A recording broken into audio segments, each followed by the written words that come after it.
तुम महीनों की मेहनत डालते हो और लाखों डॉलर्स हाँ, भी। तो तुम चाहोगे कि प्रोडक्ट उतना ही कमाल का बने। ये क्यूब्स किसी बहुत ही ब्रूटल चीज के आने का साइन है। तुमने सू को धोखा दिया। हाँ, मैंने उसे धोखा दिया। मैं अपनी बेटी और मॉम की मदद करना चाहती हूँ और अब शायद नहीं कर पाऊंगी। डर लग रहा क्या है। तुम्हें ये डर नहीं है कि लोग तुम्हें पूरी जिंदगी एक विलन की तरह देखेंगे? हाँ हेलो। हमारा अगला एपिसोड सबसे कॉम्प्लिकेटेड होने वाला है।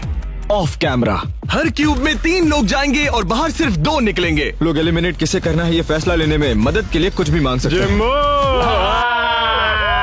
वो नहीं जीतेगा। 350 रिक्वेस्ट, वो भी 20 कंटेस्टेंट्स है। मैं बहुत थक चुकी हूँ। एक क्यूब के अंदर पूरे 10 लाख डॉलर आ रहे हैं। एक मसूस टैटू आर्टिस्ट, एक साइकिक। तुम लोग ये सारी रिक्वेस्ट पूरी कैसे कर रहे हो? पूरे सिटी में ड्राइवर्स भरे हैं। प्राइवेट जेट्स स्टैंड बाय पर हैं। हमारे लोग वॉलमार्ट और टारगेट में भी तुम हैं। लोग मेरी इलॉन मस्क से बात करवा सकते हो? ये गैरी वे को कॉल कर रहा है। Post Malone. तुम लोगों ने यहाँ शादी कर ली? क्या तुम मुझसे शादी करोगी? हमने सोचा शायद हम वेडिंग कर सकते हैं। ये लव आइलैंड बनता जा रहा है।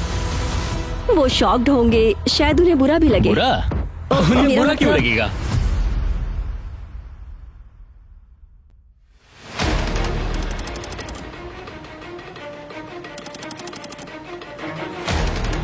हम अभी फिजी से लौटे हैं और यहाँ इनकी अगले एपिसोड की तैयारी शुरू भी हो गई है। क्यूब्स, आप कंस्ट्रक्शन की आवाज सुन सकते हैं। ये लोग भागम दौड़ी कर रहे हैं ताकि कंटेस्टेंट्स को रिवील करने से पहले ये सेट रेडी हो जाए। ओके माइकल, तुम इस एपिसोड के लीड प्रोड्यूसर्स में से एक हो। आज रात क्या होने वाला है? तो आज रात ये वॉल्स गिरेंगी और वो क्यूब्स रिवील होंगे जो शुरू से यहाँ मौजूद हाँ। थे। इन दीवारों को लिटरली जमीन पर पटका जाएगा। शायद वो लोग डर भी जाए। किसी क्यूब के अंदर जा सकते हाँ, हैं? तुम झांक कर देख सकते हो। ठीक है, तो क्यूब्स ऐसे क्यूब्स में से हाँ, यहाँ उनका फोन है जिससे वो लोग कुछ भी मंगा सकते हैं। लोग किसे एलिमिनेट करना है ये फैसला करने में मदद के लिए कुछ भी मांग सकते हैं। पर बिहाइंड द सीन्स क्या होता है? मतलब मैं ये फोन उठाकर एक पोनी मांगू तो तो? इमीडिएटली मतलब शायद अभी रिंग हो रहा हो। हाँ, अभी रिंग जा रही है। हमारे ऑपरेटर स्टैंड बाय पर रहते हैं। Oh my God, hello, welcome to Beast hotline. अब चलो, हम अभी पूछो। सिर्फ टेस्ट कर रहे हैं। क्या मुझे हमारे क्यूब में एक पोनी मिल सकता? हाँ, हम पूरी कोशिश करेंगे। ओके। क्या कहा उन्होंने उसने? कहा वो तुरंत रिक्वेस्ट पूरी करने की कोशिश लो करेंगे। देखो, थैंक यही यू। है। कॉल कटने पर रिक्वेस्ट लिस्ट हो जाती है। हम हर रिक्वेस्ट को पूरी करने की कोशिश करते हैं। कंटेस्टेंट्स, मैं वापस आ गया। इसने वहाँ 18 लाख डॉलर्स का आइलैंड जीता है और इसके पास है 1 करोड़ डॉलर का कॉइन। लेकिन ये इसे फ्लिप करके प्राइस पूल को 1 करोड़ तक डबल तभी कर सकता है जब ये टॉप 6 तक पहुँच जाए। Oh my gosh. आइलैंड वाले कंटेस्टेंट अब सिटी में वापस आ गए हैं। स्ट्रेटेजी बनाने का खेल फिर से शुरू हो चुका है और आप देख सकते हैं कि यहाँ वहाँ ग्रुप बन रहे हैं। मुझे पता था मैसी होगा। देखो, हमारी अलायंस शुरू से ही सिर्फ 2 लोगों की अलायंस रही है। हम जब फीजी से आए तब यहाँ क्या हो रहा था? हम दोनों को छोड़कर यहाँ बाकी सब पागल हो रहे थे और बोर भी। हाँ, और हम मजे में थे। आज मैं तुमसे कुछ बहुत ही स्पेशल पूछना चाहता हूँ। ओके, मोनिका, ये झूठ है। क्या तुम मुझसे शादी करोगी? तुमसे शादी करके खुशी होगी जिम। तो मैं हाँ समझूं? हाँ, मेरी हाँ है। My God. Oh my God, सब कह रहे थे कि जिम मोनिका क्यों ना तुम लोग यही शादी कर लो। फिर हमने कहा शायद हम सच में शादी कर सकते हैं। फिर सोचा रिंग्स चाहिए, बुके चाहिए, वेल चाहिए और तो तुम लोग ऑफिशियली शादीशुदा हो? वेल, टेक्निकली तो ये कॉमन लॉ मैरिज जैसा हुआ, लेकिन वो मैंने उसे मेरे एक पास अभी नहीं छोटी है। लेगो रिंग दी थी। वो बीस्ट कलर की थी और इसने मेरे लिए एक, रिंग बनाई और मैंने इसके नहीं, लिए। अब तो मेरे साथ मजाक कर ये रहा हो। मेरी तुम वाइफ है। सीरियस हो? ये तो पूरा लव आइलैंड में बदल रहा है। लगा था बीस्ट गेम्स में। मरते दम तक या 6 महीनों बाद होने वाले डिवोर्स होने तक। I do. I do. और अगर कोई पूछे तो हम में से किसी ने भी प्रेनअप नहीं मांगा। तो समझ लो, अगर वो जीतती है तो मैं हमारे बच्चों को घर बैठे बैठे संभालूंगा। मैं घर साफ तो रखूंगा। इसके बाद तुम दोनों एक दूसरे को फैमिली के सामने इंट्रोड्यूस करोगे? हम उन्हें ये शो दिखाएंगे। वाओ। वो लोग शॉक्ड होंगे, शायद थोड़ा बुरा लगे और खुश भी हों शायद। बुरा? हाँ, क्योंकि उन्होंने उन्हें बुरा क्यों लगेगा बेटी- भला? हाँ, क्योंकि उन्होंने अपनी बेटी की पहली शादी मिस कर दी।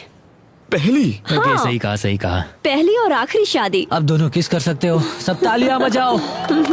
रिसेप्शन स्टारबक्स में होने वाला है।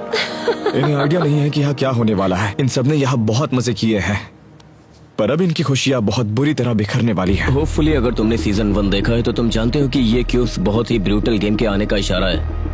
मैं चाहता था कि ये लोग क्यूब्स के बीच रहें बिना कुछ जाने, इसीलिए मैंने सिटी की एक ऐसी जगह चुनी जहाँ किसी को कोई शक न हो। यहाँ बस एक बड़ी सी दीवार है और उसके साथ एक बास्केटबॉल कोर्ट भी। क्या क्या क्या? रात के 1 बजे की हमारी मीटिंग है तो हमें उससे पहले ही निकलना होगा। प्लीज। मैं 2 सेकंड में आता हूँ। और इस साल अलग क्या है? फर्क ये है इस साल सिर्फ 7 क्यूब्स हैं। पिछले साल मुझे लगता है 82 थे। इस साल सब कुछ बहुत अलग है। जैसे हर क्यूब के पीछे एक मकसद है, एक मीनिंग है। एक क्यूब में वो होगा जिसने $10 लाख ठुकरा दिए, एक क्यूब में वो होगा जिसने $10 लाख ले लिए, एक क्यूब में उस कॉइन को जीतने वाला प्लेयर होगा, एक क्यूब में सिर्फ 2 लोग और एक में शायद जिसके पास $1 करोड़ हैं। यानी हर एक क्यूब के अंदर एक स्टोरी होने वाली है। ठीक है, मैं ज्यादा जोर से बात नहीं कर सकता क्योंकि यहाँ पर कंटेस्टेंट्स हैं, लेकिन सिटी के बिल्कुल बीच में एक सीक्रेट दरवाजा है जो कॉल सेंटर तक ले जाता है। इधर आओ।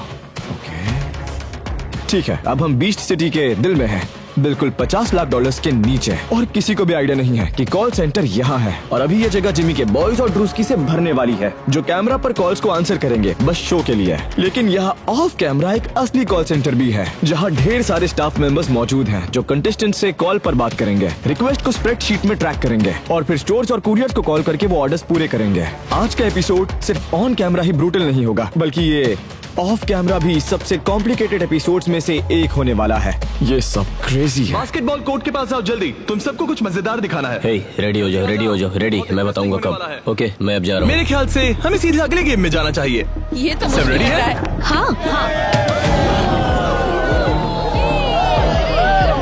क्लियर। अगर तुमने सीजन 1 देखा है तो तुम्हें पता है कि आगे क्या होने वाला है। मुझे ये अंदाजा नहीं था कि उनके बाल हवा से उड़ने लगेंगे। मजा आ गया। ये क्यूब्स यार दिमाग के साथ खेलते हैं। मुझे पता था ये होने वाला है। मुझे अच्छा लगता है जब मैं रूल्स एक्सप्लेन करता हूँ और कुछ केओटिक होता है तो मैं कहूँगा हर क्यूब में 3 लोग जाएंगे सिवाय एक के। सबसे सेफ ये होगा कि व्यूअर को फील कराया जाए कि एंड के क्यूब में सिर्फ 2 लोग जा पाएंगे। बस इतना बोलो अच्छा, तो कि 3 तीन। कंटेस्टेंट अंदर तुम में से जाएंगे 3 और 2 लोग। बाहर आएंगे बस। और कहो टीम सोच समझ कर चुनना, वो पहले ही टीम बनाना शुरू कर चुके हैं। हर क्यूब के अंदर 3 लोग जाएंगे और सिर्फ 2 बाहर आएंगे। अब हर किसी का रिलेशनशिप टेस्ट होने वाला है। ये है तुम्हारी टीम। हाँ लगता तो है। हाँ एक बार हैंडकफ्स लग गए तो टीम लॉक समझो। तुम्हें लगता है अगर वो गेम हारे तो डील निभाएंगे? हाँ, और अगर मैं हारता हूँ तो मैं भी वही करूँगा। मतलब मुझे लगता है यहाँ हर कोई ईमानदारी से ये खेलेगा। इंटरेस्टिंग है कि तुम लोग अपने दोस्त को चुन रहे हो। हम डे 1 से साथ हैं तो बाहर भी साथ ही जाना चाहिए ना। इन्हें क्यूब्स में डालना शुरू बना करो। लीजिए। भेजो। जेफ, केडी, हैना। ये सब लोग चौथे क्यूब में जा रहे हैं। कंटेस्टेंट अपने क्यूब्स में जा चुके हैं। अब 13 बाहर आएंगे। हम मुसीबत में पड़ने वाले यहाँ हैं। जरूर कोई ट्विस्ट है। इसे और पीछे खींच सकते हैं। 20 कंटेस्टेंट्स उन क्यूब्स के अंदर गए हैं लेकिन सिर्फ 13 बाहर आएंगे। चलो शुरू करते हैं।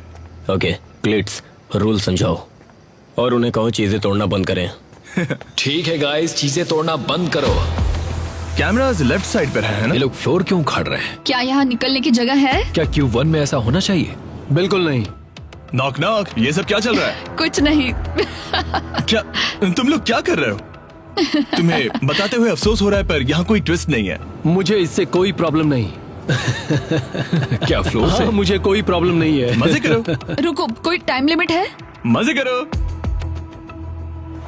कोई ट्विस्ट नहीं है। कंटेस्टेंट्स, मैं सबको याद दिला दूं कि तुम सबके क्यूब में एक रेड फोन है। उस फोन का इस्तेमाल करके तुम दुनिया की कोई भी चीज ऑर्डर कर सकते हो जो तुम्हें ये डिसाइड करने में मदद करे कि तुम में से कौन एलिमिनेट होगा।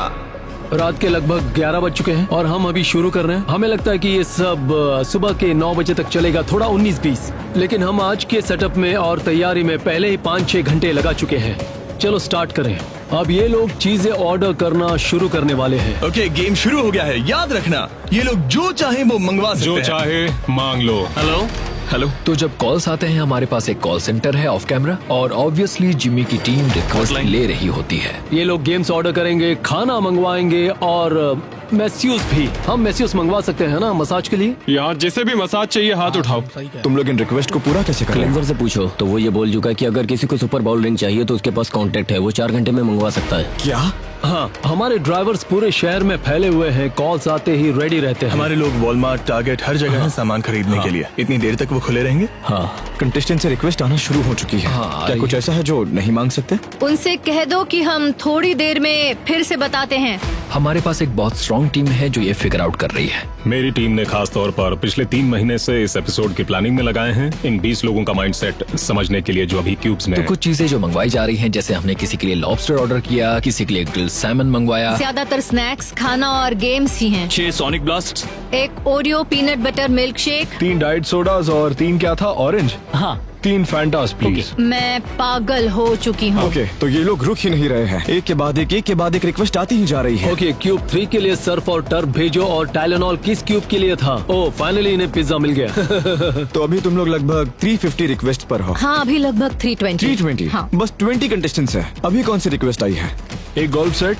एक गोल्फ सेट? हाँ, हमारे पास एक गूगल डॉक है जिसमें हम आने वाली सारी रिक्वेस्ट मॉनिटर कर तो रहे जब हैं। क्यूब से कॉल आता है हम उसे इस शीट में एंटर करते हैं। जैसे ये गोल्फ सेट, हमें पता था कि ये स्टॉक रूम में मौजूद है। स्टॉक रूम मतलब वो चीजें पहले से तुम्हारे पास है, वो सब एक कंटेनर में है। एग्जैक्टली।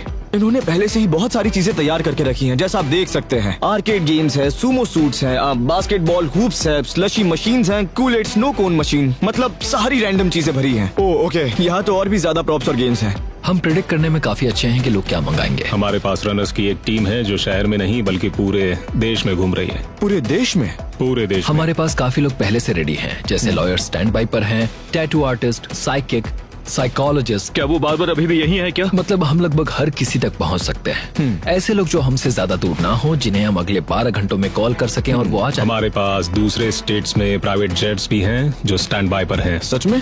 हाँ। और क्या सेलिब्रिटीज भी स्टैंड बाय पर हैं? हाँ, कुछ यहाँ कुछ वहाँ। जिमी के फोन का ओवर द शोल्डर शॉट मिल सकता है। वो गैरी वी को कॉल कर रहा है। गैरी वी को कॉल किया और पोस्ट मलोन को भी, तो मजा आया। वाह, क्या उन्हें फेस टाइम किया या सिर्फ कॉल पर बात? हाँ, फेस टाइम किया। जिम्बो!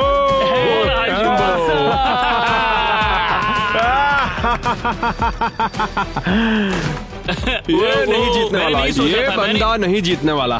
किसी ने अभी $10 लाख कैश मांगे हैं। वो $10 लाख को एक क्यूब के अंदर ले जा रहे हैं। ये देखो। हम चाहते हैं कि ये एक बहुत बढ़िया एक्सपीरियंस हो, खासकर क्योंकि इनमें से 7 लोग घर जाने वाले हैं। उन्हें इस गेम में अपनी आखिरी फैंटेसी जीने दो। यही तो असली मजा है, ये एक फैंटेसी है। अभी जो हो रहा है उसके बारे में तुम क्या सोचते हो? मतलब अभी तक कोई बाहर नहीं निकला है। ये लोग इसका पूरी तरह से फायदा उठा रहे हैं, सब मजे कर रहे हैं, जो कि बहुत अच्छी बात है। पर एक क्यूब में जेफ है सीजन 1 का विनर। मैंने उसे इतना सीरियस कभी नहीं देखा। वो हंस नहीं रहा है, मजे नहीं कर रहा है, वो फोकस्ड है, एकदम वॉर मोड में। और मैं हैरान हूँ कि इयन जिसने $18 लाख का आइलैंड जीता है, उसे भी ये लोग मौका दे रहे हैं। पर क्यों? वो खुद को एलिमिनेट करने वाला था, तो निकालो उसे। जेटी, उसने भी $10 लाख जीते हैं, उसके साथ भी ये लोग फेयर गेम खेल रहे हैं। और जेसी के साथ भी फेयर गेम ही हो रहा है। बहुत सारे लोग हैं जिन्होंने पैसे जीते हैं, और सोचने की बात है कि ही तुमने पहले ही लाखों जीत लिए हैं तो निकलो। पर हाँ, ये लोग उन्हें भी फेयर चांस दे रहे हैं। मेरे क्यूब में बिल्कुल नहीं। तुम ये गेम कैसे खेलते? मैं कोई ऐसा गेम खेलता जिसमें स्किल्स लगते हो। आरएनजी वाले गेम्स तो कभी नहीं चुनता। मैं कटान या कोई बोर्ड गेम चुनता जहां मुझे थोड़ा सा एडवांटेज मिले। मतलब मैं सब कुछ किस्मत पर क्यों छोड़ूं? मोनोपोली जैसे गेम में मतलब वो भी मोस्टली आरएनजी है, पर अगर तुम्हें थोड़ी बहुत भी स्ट्रेटेजी पता हो तो तुम अपने जीतने के चांसेस को 33.3% से बढ़ाकर 40% तक ले जा सकते हो। इनमें से बहुत से लोग सब कुछ किस्मत पर छोड़कर कह रहे हैं जो है सो है, कार्ड्स फ्लिप कर लेते हैं। समझ रहे हो? तो अगर तुम एलिमिनेट हो जाते तो क्या तुम भी बस एक्सेप्ट कर लेते? हाँ, मैं अपनी जबान से नहीं पलटता, उसमें कोई शक नहीं है। लेकिन मैं खुद को कम से कम एक मौका तो देता। मैं किसी ऐसे प्लेयर को जिसने 1 करोड़ 18 लाख या $10 लाख जीते हैं, उसे मुझे पीछे हटाने नहीं देता। अगर आरएनजी ही करना है तो उसके जीतने के चांसेस खराब होने चाहिए, क्योंकि उसके पास बहुत पैसे हैं। जेटी लोगों को धोखा देकर मिलियनर बन गया, और ये लोग बोल रहे हैं हम तो लड़के हैं, जेटी अच्छा है, और उसे सेम चांस दे रहे हैं। मतलब क्यों? ठीक है बॉयज, हम कौन सा गेम खेल रहे हैं? कोई गेम नहीं, मैं सैक्रिफाइस कर रहा हूँ। वो मैं ये सोचकर तो अंदर बिल्कुल नहीं आया था। ये मुझे बहुत रुला रहा है। हम डे 1 से एक साथ हैं। मैं उन टावर्स पर गया, अपनी फैमिली के लिए जो करना था किया। मैंने $10 लाख भी जीते। मैं अब सब इन पर डाल रहा हूँ, क्योंकि ये कोई एहसान नहीं है। मैं अपनी फैमिली का ख्याल रख रहा था, और मुझे उम्मीद है कि अब ये लोग अपनी अपनी फैमिलीज का ख्याल रखेंगे। कोरी, तुम्हारे दिमाग में क्या चल रहा है? मैं हमेशा तुम्हारा शुक्रगुजार रहूंगा मैन। इस गेम में हम एक दूसरे के बहुत क्लोज आ गए। मैं तुम्हारे साथ हूँ दोस्त। वाओ, मुझे लगता है तुम पहले के वीडियोस या लास्ट सीजन में इन मोमेंट से जल्दी निकल जाते थे। ओह, पिछले सीजन नहीं, लेकिन YouTube के पहले के वीडियोस में हाँ बिल्कुल। मेरी स्टार्ट के मिस्टर बीस्ट वीडियोस में स्टोरी टेलिंग तो थी ही नहीं, और ये सुनकर कोई भी सरप्राइज नहीं होगा। हाँ, मैं जानता हूँ कि पहले मैं बस अंदर जाता था और कहता था ओके हैंडकफ, लेकिन अब हम टाइम लेते हैं। अब हम ऐसे मोमेंट्स में जल्दबाजी नहीं करते, हम उन्हें मौका देते हैं जिससे वो ये बता सकें कि वो क्या फील कर रहे हैं। ठीक है, जेटी ऑफिशियली एलिमिनेट हो गया है। ये जरा पकड़ सकते हो? समझ रहे हो, इस तरह से Thank हमें रात you. को क्विट नहीं करना पड़ता। थक गए हो क्या? नहीं। ओके, और तुम? मैं थोड़ा सा थकने लगा हूँ। मैं अभी फीजी टाइम पर हूँ। वो ये बात बार बार कहता है। अगर तुम महीनों की मेहनत डाल दो, हाँ, और लाखों डॉलर्स भी। बिल्कुल, तो तुम चाहोगी कि प्रोडक्ट भी उतना ही कमाल का बने। तो अगर थकान भी होने लगे तो उसे इग्नोर कर दो। हाँ, मुझे लगता है हमें इसका जवाब पता है। अगर ये होता है तो यहाँ से मैं एलिमिनेट हो जाऊंगा। इट्स ओके, मैंने किसी से ये नहीं तुम्हें कहना कुछ नहीं चाहती कि कहना, इसीलिए मैं बोल रहा हूँ। मेरी बात मानो और सख्ती से खेलना। अगर नहीं खेली तो तुम्हारी मर्जी। ठीक है जिमी, अंदर जाओ। तुम्हें लगता है ये फेयर खेल कर जीत सकते मैंने हैं? पिछले साल खेला था ना। ये तुम्हारे लिए खुद को हटा रहा है। तो सारे एलिमिनेटेड कंटेस्टेंट्स यहाँ बैठे हैं। अंदर आओ। अंदर आ जाओ। मुझे पता था कि अगर मैं फिर से क्यूब्स में गया, वो भी उन लोगों के साथ गया जिनकी मैं रिस्पेक्ट करता हूँ और जिनके साथ मुझे आगे जाना था, तो मैं कोई गेम नहीं खेलता। इसलिए मैंने खुद को हैंडकफ कर लिया। मैं बस ऐसे इंसान को ढूंढना चाहता हूँ जो मेरे बेटे के इलाज में मेरी मदद कर सके। तुम ये कहते हुए इमोशनल हो रहे हो, क्यों? मुझे इलॉन मस्क से बात करनी है। क्या तुम मुझे इलॉन मस्क से फोन कॉल पर कनेक्ट कर सकते हो? मुझे लगता है कि उसके साथ टेस्ला एनर्जी, न्यूरालिंक ब्रेन, हम क्रिएटिन को ब्रेन तक पहुंचाने की कोशिश कर रहे हैं। मैं बस एक और मौका देखना चाहता हूँ। तो क्या तुम जिन लोगों के साथ क्यूब में थी उनके बारे में अपनी राय बदल दी? ओह नहीं, बिल्कुल नहीं। वो दोनों तो बहुत ही अच्छे हैं और ये बस एक गेम है। हमने एक फेयर गेम खेला और मैं बिना एक भी डॉलर लिए घर लौट रही हूँ। मतलब ऑनेस्टली बुरा तो लग रहा है। मैं रिटायरमेंट के लिए कुछ उम्मीद कर रही थी। जानते हो मैं 60 की हूँ, तो मुझे उम्मीद थी कि मुझे कुछ तो जरूर मिलेगा। हम पूरी रात एक्शन के बहुत क्लोज रहे और जैक के साथ एक मोमेंट आया था जहां उसने सू के ना देखने पर कार्ड्स के डेक में छेड़खानी की। क्या तुम लोगों ने वो देखा? हाँ, स्टोरी टीम ने उसे पकड़ा, हमने उसे फुसफुसाते देखा, हमने उसे कार्ड स्विच करते देखा। तो टेक्निकली उसने चीट किया है ना? हाँ लेकिन उन क्यूब्स के अंदर सब चलता है। हाँ एग्जैक्टली, उन क्यूब्स में कुछ भी हो सकता है। ये क्यूब्स उनके हैं, गेम उनका है, रूल्स उनके हैं, और अगर वो अपने रूल्स फॉलो नहीं करते तो वो भी उनकी मर्जी। डूड, तुमने क्यूब्स में जो कुछ किया उससे तुमने हम सबको शॉक कर दिया। तुम्हारे दिमाग में क्या चल रहा था? मैं तो हैरान था। सच कहूँ तो शुरुआत में मेरा कोई प्लान ही नहीं था कि कोई चीटिंग करूं। हम दोनों को वो आइडिया एक साथ आया कि जैसे ही वो पीछे मुड़े हम दोनों किंग और एस फेंक दे, तो मैंने बस जल्दी से कार्ड बदल दिया। 1 2 3 गो। ओह मैं हार गई। क्या तुम्हें डर है कि लोग तुम्हें जिंदगी भर एक विलन की तरह देखेंगे? ऑनेस्टली मैंने इस पर ज्यादा सोचा नहीं है, क्योंकि इस गेम का मकसद सिर्फ ये है कि किसी को खुद को हैंडकफ कराने पर मजबूर करो। वही एक रूल है। देखो जैक और मैंने जो भी किया, हमें सू से कोई दुश्मनी तो नहीं है, लेकिन मैंने यहाँ जो भी किया है वो अपनी फैमिली के साथ टाइम बिताने के लिए किया है। अब अपनी रिटायरमेंट के बारे में क्या करोगी? डर लग रहा है। मैंने हमेशा 2 जॉब्स किए हैं। मैं मेहनती हूँ बहुत ही ज्यादा, पर कभी इतने पैसे मैं जमा नहीं कर पाई कि मैं फाइनेंशियली सिक्योर हो सकूं। शायद मुझे काम करते रहना पड़ेगा। बुरा लगता है, मैं मॉम और बेटी की मदद करना चाहती थी, लेकिन अब नहीं कर पाऊंगी। कई महीनों बाद मैं घर बैठे टीवी पर ये मोमेंट देख रहा हूँगा, ये जानते हुए कि आगे क्या होने वाला है, और वो भी यही करेगी, उसे सच पता चलेगा। मुझे लगता है शायद ये पहली बार है जब मैंने सोचा कि मैं जो कर रहा हूँ वो टीवी पर कैसा दिखेगा। हाँ, ये देखने सुनने में बहुत बुरा है। उम्मीद है अब तक हमने इतना अच्छा काम किया कि लोग समझ सके कि ये गेम कौन कौन खेल रहा है और ये कैरेक्टर्स कौन से हैं। अब वक्त है कि ऑडियंस भी इन्हें प्यार करे और साथ ही इनसे नफरत भी। और अगर 2-4 लोग जैक जैसे कुछ करते हैं तो बन गया हमारा शो, हो गया बढ़िया गेम, या जेफ प्रॉप्स की भाषा में कहें तो अब होगा शोडाउन। अभी बज रहे हैं 6:13 और क्यूब वाला एपिसोड अब तक खत्म नहीं हुआ, लेकिन आप देख सकते हैं कि जो लोग एलिमिनेट हो चुके हैं वो एक दूसरे को कंधा दे रहे हैं। यार ये गेम ब्रूटल है। और अब वो आखिरी प्लेयर जो तुम सबके साथ कंपीट करेगा। जो भी जीता है प्लीज बाहर आ जाओ। ये इथन है या केटी? वो कैटी है। वो पक्का कैटी का ही चिल्लाना था। वो गिर गई। हाँ वो भी जोर से। मैं जीत गई। तुम ठीक हो? तुम ठीक हो ना? शाबाश मैं जीत गई। तो हम मोनिका को बस आगे भेज रहे हैं। बेसिकली अभी यहाँ जेसी वर्सेस जिम है। हम 52 कार्ड्स की एक गड्डी लेंगे, उन्हें नीचे फैला देंगे, एक एक करके कार्ड उठाएंगे और एंड में जिसका स्कोर सबसे ज्यादा होगा वही यहाँ रुकेगा। जिमी रास्ते पर जादू करने वाले की तरह दिख रहा है। ओ ब्रो, ये सबसे खराब कार्ड है जो वो उठा सकता था। हाँ, yes, oh my God, yes, let's go. इसे कहते हैं बाल बाल बचना। ये कितने क्रिंज हैं। ये बहुत क्रिंज है। तो अब जो भी इस निकालेगा वो हार सकता है।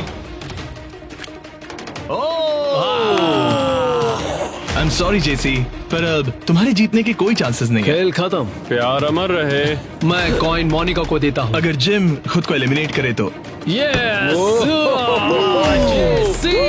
मैं शो का बजट देखता हूँ, यही मेरा काम है हर दिन, और मुझे पता है ये कैसे होगा। मैं बस एक ही चीज चाहता था कि वो कॉइन फ्लिप हट जाए। इससे उसके हाथ में बहुत पावर आ जाएगी, वो 1 करोड़ जीत सकती है। मुझे पता है।